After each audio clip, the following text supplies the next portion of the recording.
What do you do to a subject that you absolutely dread? Because in this video, I'm going to be sharing with you exactly what you should do in order to be able to study them properly and come out in flying colors. So the first thing we need to set straight is the subject that we hate. Sometimes you think the subject you hate is just one course, it's just one subject, but they can be more than that, right? So what you're going to do is to get a pen and paper and first of all list out all the subject that you take. If you take 9 subjects, if you take 5 subjects, if you take 13 subjects, list out all the subject that you take in no particular order, just write them out. Then in front of each subject you're going to mark it red, yellow and green. So red is going to be the subject that you hate the most. You're going to mark it. If you hate it the most, you're going to mark it red.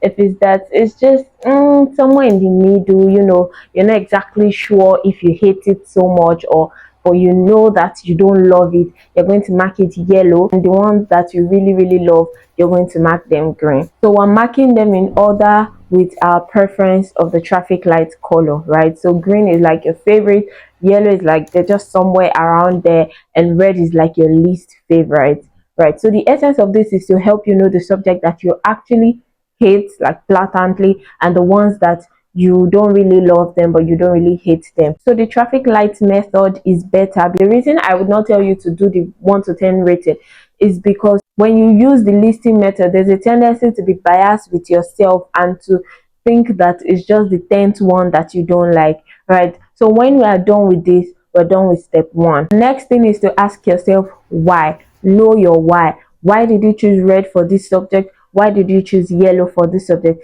And you have to be very honest with yourself.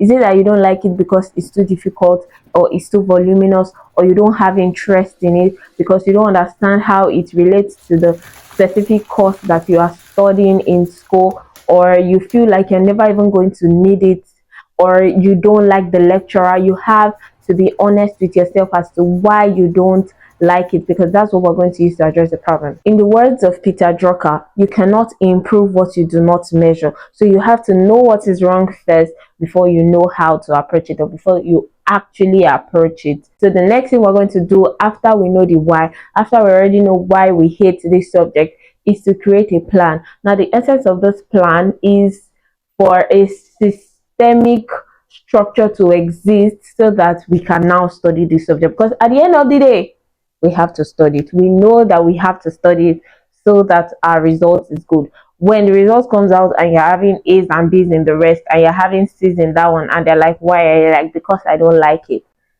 That is never a valid excuse, right? So we still have to read it. So the essence of this video is to help you study better the courses or the subject that you hate studying.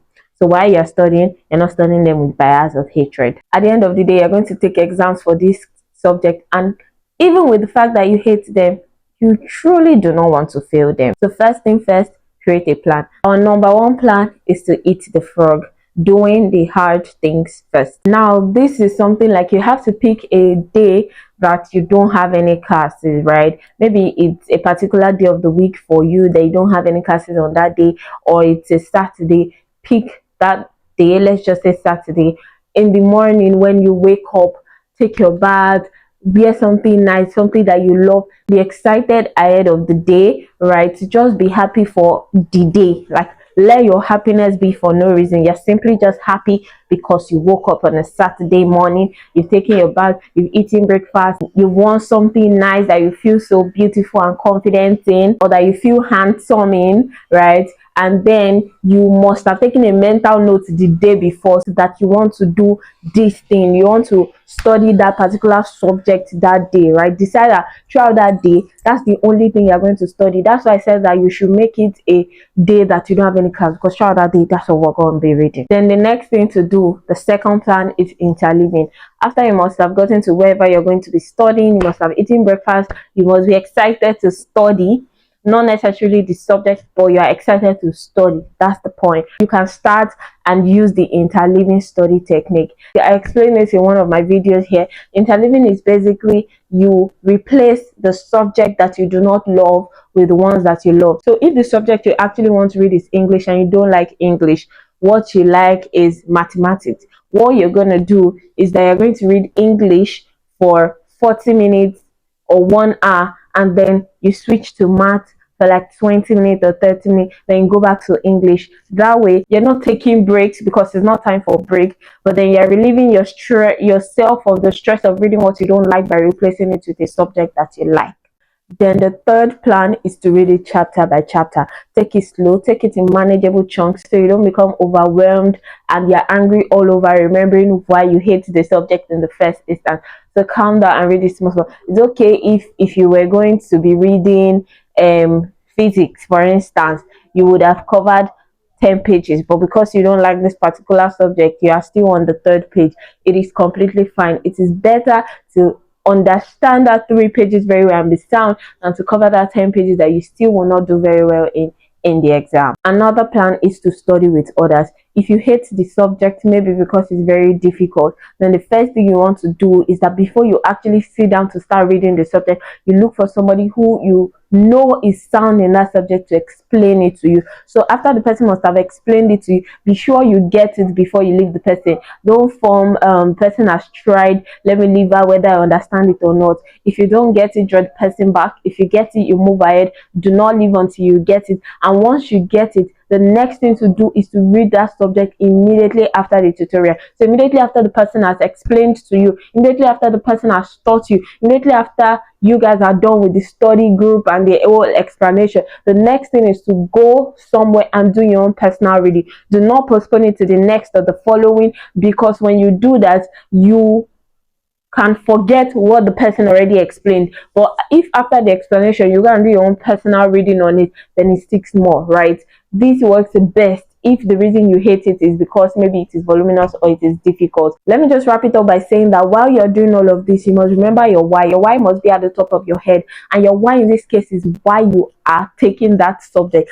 You are taking that subject because of the course that you are studying in university. So that subject is not the big picture, right? So you must not limit your vision. You must broaden it to the big picture. The big picture is that you want to bag a degree in accounting, for instance. So the fact that you do not like this particular course that has statistics in it does not mean that you're going to fail it, because if you fail it, it's going to affect your big picture of the accounting that you're studying. The fact that you don't like jurisprudence does not mean that you will not give it your all, because you're not in school to study jurisprudence, you're in school to study law. And if you want to get a degree in law, then you must do well in your subject like jurisprudence. So the fact that you want to do well generally is the big picture that must be in your mind, because that subject is a combination of little things that are going to form the big thing in the end. So the subject is just part of the picture.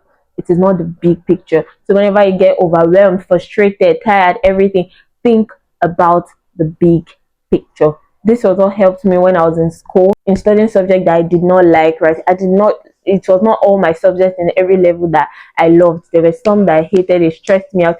One, simply because I just didn't have any passion for that particular subject, or two, the subject was just voluminous for me, like it was too much. When I want to even read it, first of all, I will go and meet someone to explain it to me. Then once the person finishes explaining, I read it immediately, and before I start reading, I pray. That prayer on, it works. Honestly, I'm like, God, please, as I'm about to start reading this subject, just give me quick understanding. Let it be flowing so that I'll be asking myself that, why don't I even like this subject in the first place? You get what I'm saying?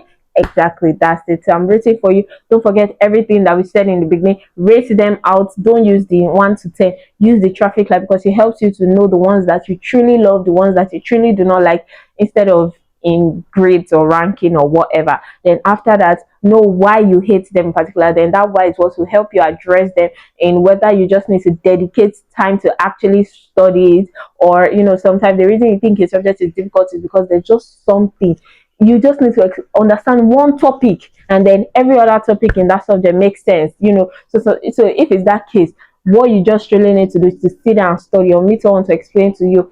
So make sure to implement all of these strategies, and let's see how it goes. I'll see you in my next video. My name is Margaret, and everything I do on this channel is education, empowerment, academic growth, academic excellence, and the in-betweens.